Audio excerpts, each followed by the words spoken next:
Hi, welcome back. എന്തൊക്കെയാണ് എല്ലാവരുടെയും വിശേഷങ്ങൾ? സുഖമല്ലേ എല്ലാവർക്കും?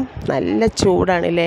നമ്മുടെ ഭാഗത്തേക്ക് ഇരുന്ന് ആലോചിക്കുകയാണ് ഈ ചൂട് എങ്ങനെയാണെന്ന് മാറ്റിയെടുക്കുക, എങ്ങനെയാണ് ചൂടിൽ നിന്ന് രക്ഷപ്പെടുക എന്നൊക്കെ. അവർക്കതിനുള്ളൊരു ഉത്തരവും കിട്ടുന്നില്ല. സഹിക്കാൻ പറ്റാത്ത ചൂടാണല്ലേ? കുഞ്ഞുങ്ങളുടെ കാര്യമൊക്കെ ആലോചിക്കുമ്പോഴാണ്, കുഞ്ഞുങ്ങൾ മാത്രമല്ല വലിയവർക്കും സഹിക്കാൻ കഴിയുന്നില്ല. ഏതായാലും നല്ലൊരു മഴയൊക്കെ കിട്ടട്ടെ. ഇനി നമുക്കിന്ന് ഉച്ചക്കത്തേക്കുള്ള ഫുഡ് റെഡിയാക്കാൻ പോവാം. ഓക്കേ, ഇന്ന് മത്തൻ കറിയാണ് ഉണ്ടാക്കുന്നത് കേട്ടോ. ഞാൻ ഈ ഒരു കറി മാത്രമായിട്ടൊരു വീഡിയോ ചെയ്യാമെന്നാണ് ആദ്യം വിചാരിച്ചത്. പിന്നീട് യാദൃശികമായിട്ട് ബാക്കിയൊക്കെ അങ്ങ് ചേർന്നതാണ്. അങ്ങനെ ഒരു കുഞ്ഞു വീഡിയോ ആണ്. എല്ലാവരൊക്കെ ഒന്ന് കണ്ട് സപ്പോർട്ട് ചെയ്യണേ. മത്തൻ നന്നായിട്ട് തൊലി കളഞ്ഞ് കഴുകി വൃത്തിയാക്കി അരിഞ്ഞെടുക്കാം. ഇതിനിടെ നമ്മുടെ ചോറും വെന്തിട്ടുണ്ട്. ഞാൻ അതും ഇതിൻ്റെ ഇടയിൽ കൂടി ഊറ്റിയെടുക്കുന്നുണ്ട്. ഇത് ചെറിയ കഷ്ണങ്ങളാക്കി അരിഞ്ഞതിന് ശേഷം നമുക്ക്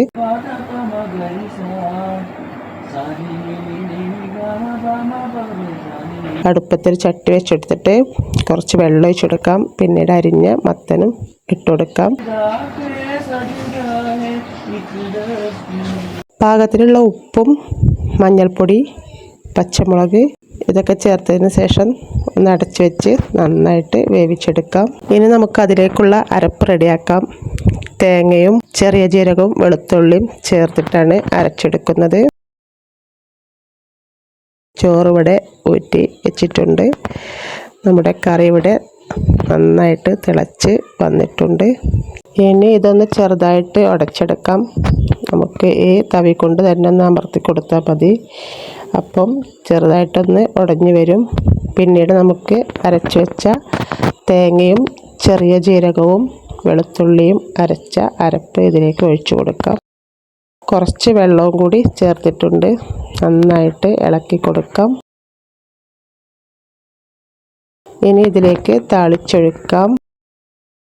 കടുകും കറിവേപ്പിലയും വറ്റൽമുളകും കൂടി താളിച്ച് ചേർത്തിട്ടുണ്ട്. നമ്മുടെ കറി ഇവിടെ റെഡി ആയിട്ടുണ്ട്. അടിപൊളി ടേസ്റ്റാണ്. എല്ലാവരും ഉണ്ടാക്കുന്നത് തന്നെയാവും, എന്നാലും കാണിച്ചെന്നേ ഉള്ളൂ. ഇന്നത്തെ കറി ഇതായത് കൊണ്ട്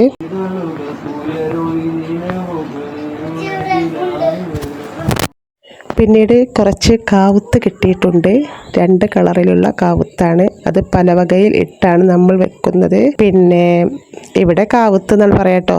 നിങ്ങളെന്താണ് പറയുന്നതെന്നൊന്ന് കമൻറ്റ് ചെയ്യണേ. ചില സ്ഥലങ്ങളിൽ കാച്ചിൽ എന്ന് പറയുന്നതും കേട്ടിട്ടുണ്ട്.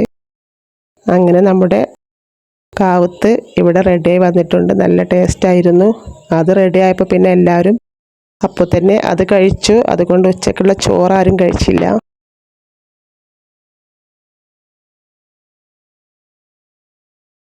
നല്ല ടേസ്റ്റ് ഉണ്ടായിരുന്നു കേട്ടോ. അടിപൊളിയായിരുന്നു. പിന്നീട് ചിക്കന് ഫ്രൈ ചെയ്തു. അങ്ങനെ ഇന്ന് ചിക്കൻ ഫ്രൈയും മത്തൻ കറിയായിരുന്നു. രാത്രിയാണ് പിന്നെ ചിക്കൻ ഫ്രൈ ചെയ്തത്. ഉച്ചയ്ക്ക് കാവത്തും കൂട്ടാനൊക്കെ കഴിച്ചതുകൊണ്ട് ആർക്കും ചോറ് വേണ്ടി വന്നില്ല. അപ്പോൾ രാത്രി ചിക്കൻ ഫ്രൈയും മത്തൻ കറിയും ചോറും അച്ചാറും നല്ല ടേസ്റ്റി ആയിട്ട് കഴിച്ചു. അപ്പോൾ ഇന്നത്തെ വീഡിയോ ഇത്രയൊക്കെയാണ്. എല്ലാവർക്കും ഇഷ്ടപ്പെട്ടിട്ടുണ്ടാവുമെന്ന് വിചാരിക്കുന്നു. ഇഷ്ടപ്പെട്ടാൽ ലൈക്ക് ചെയ്യാനും കമൻറ്റ് ചെയ്യാനും സബ്സ്ക്രൈബ് ചെയ്യാനും മറക്കല്ലേ.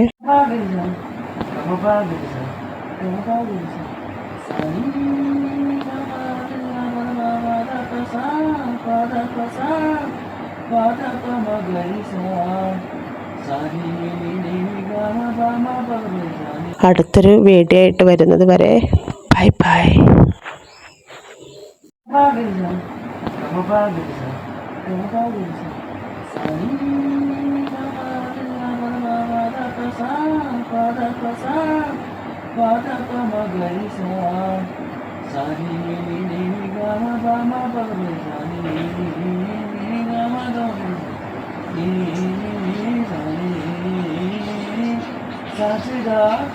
सजदा है एक दस्तूर है एक दस्तूर।